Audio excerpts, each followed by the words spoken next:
Warning DMV, this is not another false hope video. You know what happens when an underestimated coach inherits a captain's legacy? They either take US to the playoffs or burn the stadium down. Meanwhile, a ghostly safety with golden feet waits for his moment to either become a hero or fail epically. But watch out. Peters just stole a secret lineman who will either solve our offensive crisis or make IT explode. And speaking of explosions, we now have confirmation of RB1 after. A trade nitrogen monoxide 1 saw coming. Why risk everything on a 30-year-old veteran? Simple. Cliff Kingsbury has a crazy plan that will either dominate the NFC or bury US. Last warning. If you don't subscribe now and leave your like, you'll miss out on knowing how these imposters will decide if we're champions. Or the joke of the league. Until the end, Commanders. If you thought you knew this roster, you're about to get a huge surprise. After years of watching this team rely solely on its stars, we finally have something different. And you want to know the craziest part? Our future isn't solely in the hands of Terry McLaurin or Jaden Daniels. I'm telling you this. The three players who will determine if we make it to the playoffs or stay home are Johnny Newton, Percy Butler, and Luke McCaffrey. Johnny Newton, the sleeping giant of our defensive line. Let's start with Johnny Newton. And get ready, because what I'm about to tell you will completely change how you see this young man. Emphasis, with Jonathan Allen out of the picture after Peters made the brutal decision to let him go, and with Fedarian Mathis also out of the equation, Newton can no longer be treated as a development project. This is his time. Remember his days at Illinois? This young man was unstoppable, dominating every down. But the transition from college football to the NFL is always hard, and Newton had to face some hurdles in his rookie season. I saw IT with my own eyes. Those moments where the game moved too fast for him, where veterans took advantage with moves he had never seen. But here's the interesting part. During that memorable playoff run last year, Newton started to show flashes of what he can really be. Did you see that pressure against Detroit in the game where Cosme got injured? That was nitrogen monoxide accident. Analysts I've been following say Newton has been specifically working on his first step and reading opposing guards' tendencies throughout. This offseason, Dan Quinn has been clear about it. Newton will no longer receive development snaps. Every play he's on the field is going to be crucial to our defense's success. And here is where the real pressure comes in. The organization invested significant capital reinforcing the defensive line this spring, but the onus is on Newton to become that central piece from day one.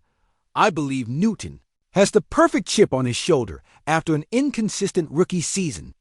Training camp reports have been fantastic, showing a player who arrived in the best shape of his life and with a much deeper understanding of Quinn's defensive concepts.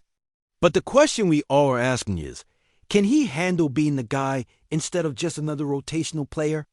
Percy Butler, the range we've been missing in the secondary. Let's talk about Percy Butler. And get ready, because this analysis is going to surprise you. Do you know why Butler is absolutely crucial for our defensive success? Because throughout our secondary, he's the only player with true center field range. Listen to me. Most teams in the NFL have multiple safeties with the ability to cover sideline to sideline. But we rely almost exclusively on Butler for that specific role. We have hybrid defenders who can play in the box or match up with tight ends in man coverage. But only Butler has that speed and anticipation to be our last resource against explosive plays through the air. And here's what worries and excites me at the same time. Most of his snaps at the start of the season are going to come on special teams. But do you know what this means? That when we need him in crucial passing situations, especially on extended third downs, Butler will be fresh and ready to make plays that other safeties simply can't. The numbers don't lie. Situations where we need to prevent those chunk yardage plays depend almost completely on Butler's ability to read the quarterback, break toward the ball, and get there in time to make the play. And did you see his work in the scrimmages? Impressive. His ability to flip and run when the receiver makes his move is something very few players in the league can do. The problem is that as a rotational player, Butler won't have the luxury of being on the field for every passing play. Dan Quinn and his staff will have to be smart about when to put him in, especially in those passing downs where we know the opponent will try to attack deep.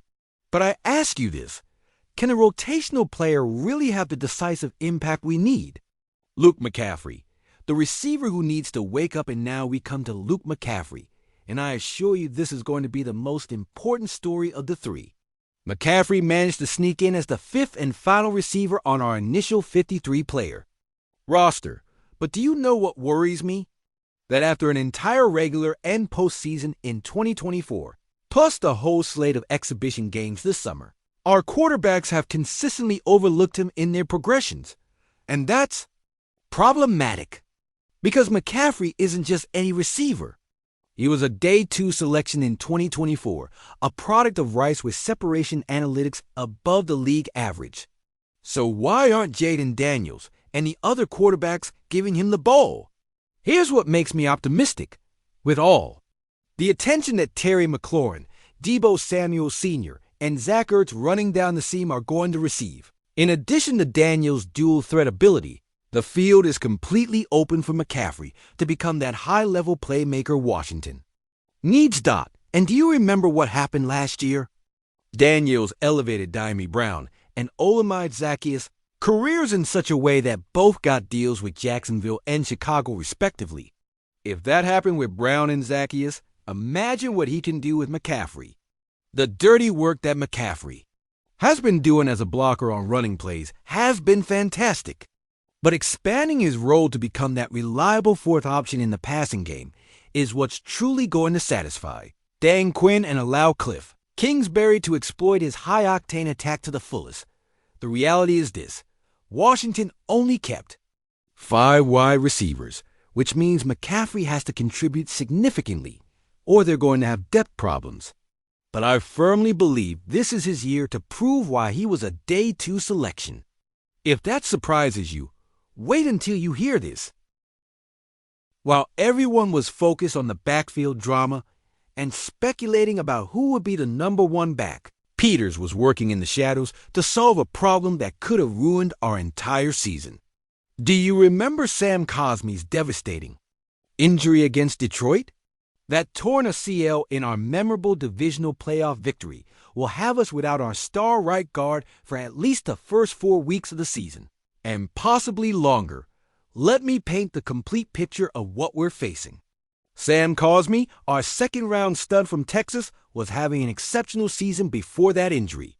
Dan Quinn has confirmed that Cosmi is making good progress and meeting all his rehab markers, but keeping him on the physically unable to perform. This means he's definitely going to miss those first 4 critical weeks. And you know what this means? We probably won't see the best version of Cosmi until the latter part of the season, just when things get more important. We're talking about treading water until then, depending on Nick Allegretti or Andrew Wiley to fill that huge gap in our offensive line. But here's the brilliant part. While everyone was distracted, Peters quietly signed Darian Dalcourt to the practice squad, and this move went completely under the radar. And do you know why this is so smart? Dalcourt isn't just any prospect. This young man from Alabama spent all last season on Baltimore's practice squad after going undrafted, but his profile is exactly what we need right now. He started his career playing on the edge before transitioning inside with great success. And here's the most important part. He's also played at center, where we currently don't have a legitimate backup behind Tyler Biadasz. Do you understand the implications of this? If something happens to Biadasz during the season, we'd be in serious trouble. But with Dalcourt on the practice squad, Peters already has insurance at that critical position that other teams often overlook. I believe this goes far beyond simply adding depth. Peters is sending a clear message to Allegretti and Wiley. There's competition waiting, and if they don't perform at the expected level, there are options ready to take their place. It's that ruthless roster-building mentality we've seen from Peters all Offseason. Remember the trade of Brian Robinson Jr. to San Francisco? Or the brutal decision to release Pro Bowler Jonathan Allen?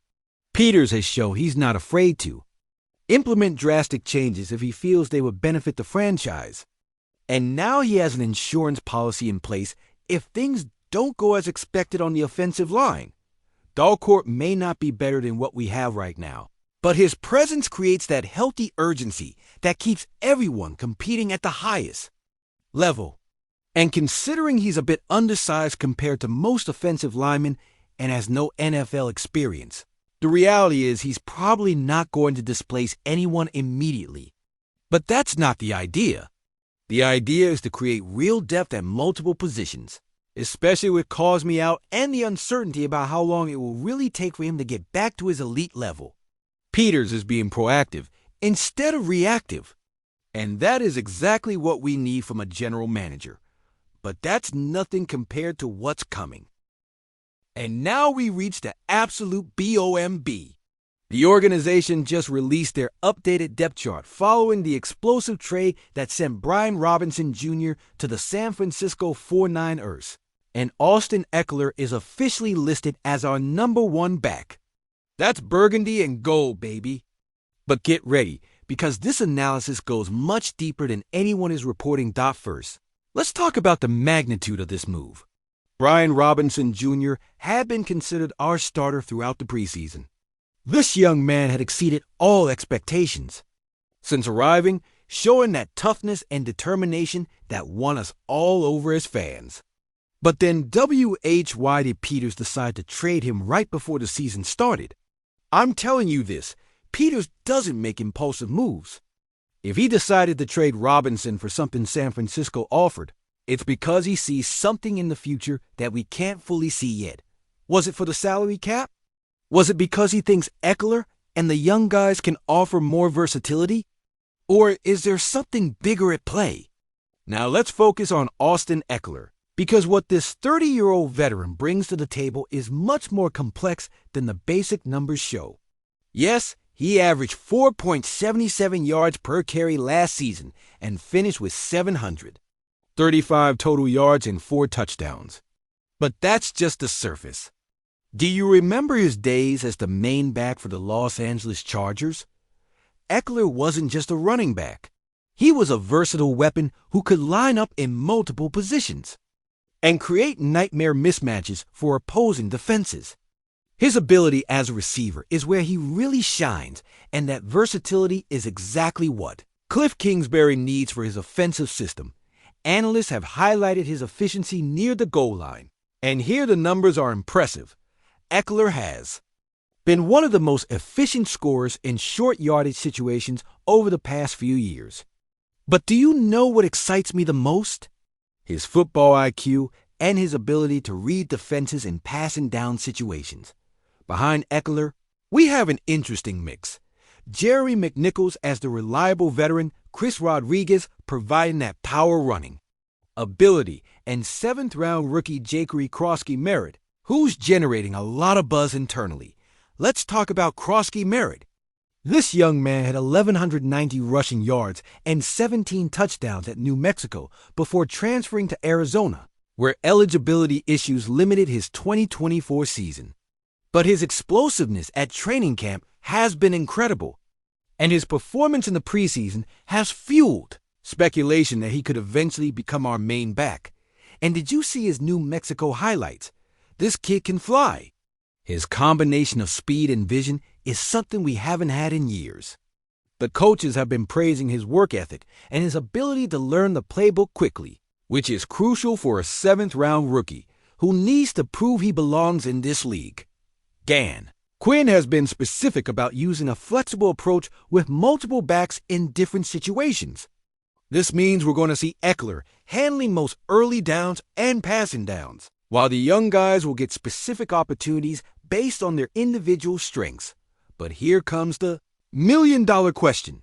Can this new combination replicate or surpass the production we lost with Robinson? Robinson gave us that consistent ground game and that ability to wear down defenses in the fourth quarter. Can Eckler, at his age, handle that workload? And can the young guys contribute immediately if Eckler gets injured or needs a rest? I believe this change goes beyond the simple running game.